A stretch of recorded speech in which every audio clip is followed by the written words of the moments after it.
Father Yosh, reigning Formula One world champ Max Verstappen was irritable throughout the Miami Grand Prix weekend.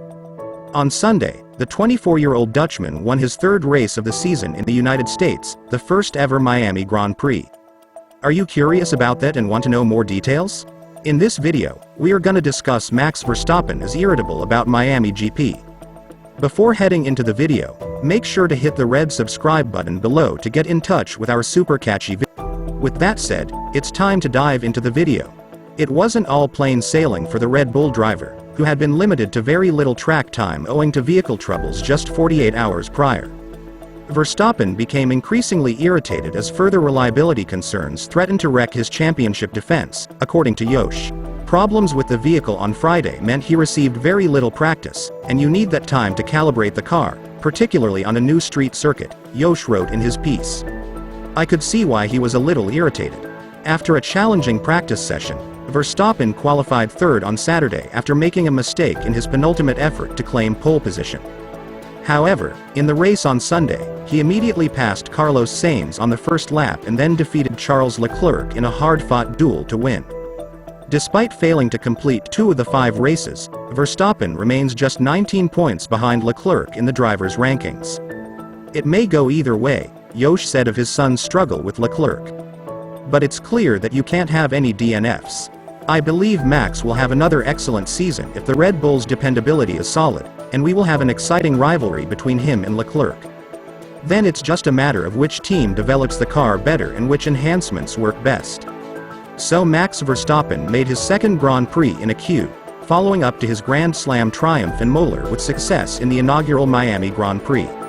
Verstappen got the lead from pole sitter Charles Leclerc early on and kept it until the late car safety reboot. However, the Dutchman tried to brush the border during Friday's first practice session, spurring a precautionary transformation to his Red Bull's gearbox, which prevented him from trying to take to the track for the first 30 minutes.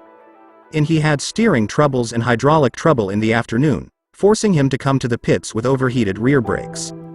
3 red flags all over the 2 sessions limited all drivers' chance to get to know F1's newest loop, but with George Russell topping the timesheet for Mercedes in front of Ferrari, Charles Leclerc Verstappen believes Red Bull will be punished for their continued reliability issues after finishing the competition. Of course, it's a very good comeback.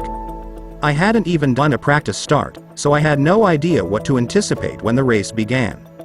Despite his triumph, Verstappen pushed his group to investigate a method to repeat Imola's trouble-free weekend on a routine basis, admitting that the team's procedures are still hit or miss on my end. I had a number of difficulties on Friday, which messed up your weekend, especially yesterday. Of course, today all of it went well with the start, but it could have been the other way around, and then you can say, well, fair enough, because if you skipped almost an entire Friday, what can you do? All we have to do now is nail down a really favorable weekend free of issues.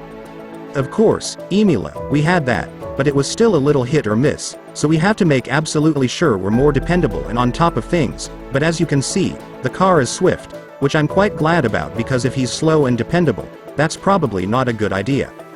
Sergio Perez, Verstappen's teammate, had his own issues on Saturday.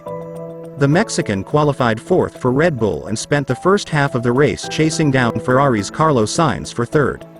Perez posted a loss of engine speed to his Red Bull technician just as he was going to close in on Sainz, and the team originally thought that the time loss was due to having dropped out of Sainz's tow. The team finally found that Perez's engine had a detector problem, but the Mexican was ready to obtain a free pit stop for new mediums underneath the safety car, putting him in a good position for the final 11-lap sprint to the starting grid with the 3 vehicles ahead still running old. I was in a fantastic position, but even with the doctors, I couldn't get near Carlos.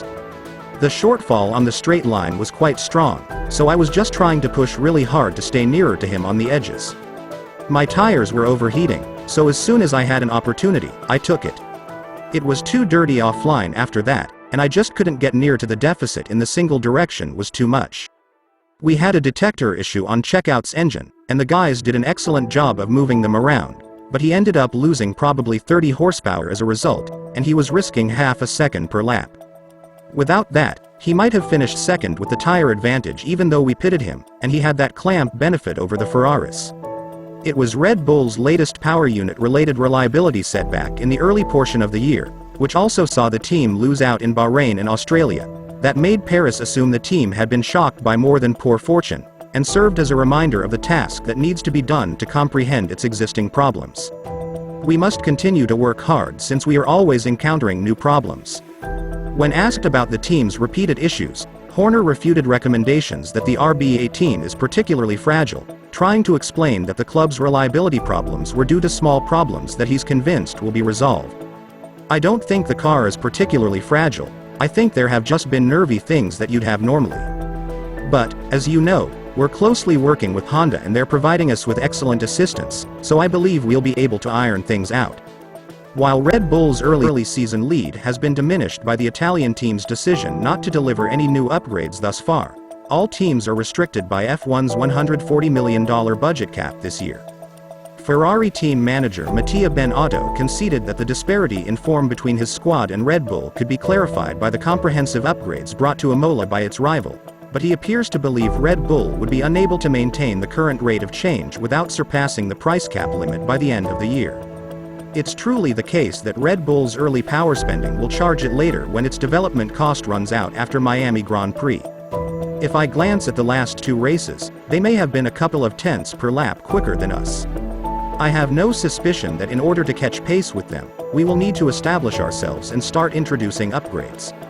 I hope that because there is also a budget cap, the Red Bull will stop developing at some point. Otherwise, I will not comprehend how they can do that.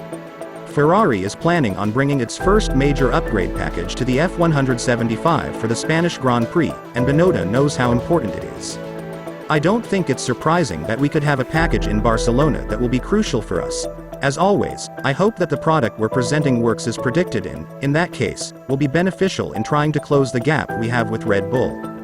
Manager Mattia Binotto conceded that the disparate strategy, having to wait for 5 races before trying to introduce its first proper development. Binotto claims that financial limits imposed in order to remain within the budget camp force it to be sparing with improvements this year because we do not have the cash to spend on upgrades at every single race.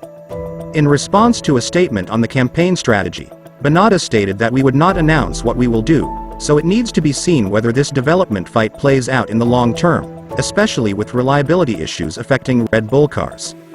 So, what do you guys think about this video? Do share your thoughts in the comments below. Don't forget to hit all these like, share and subscribe buttons for more future videos and amazing content. With that said, this video came to its end. We will see you in the next video.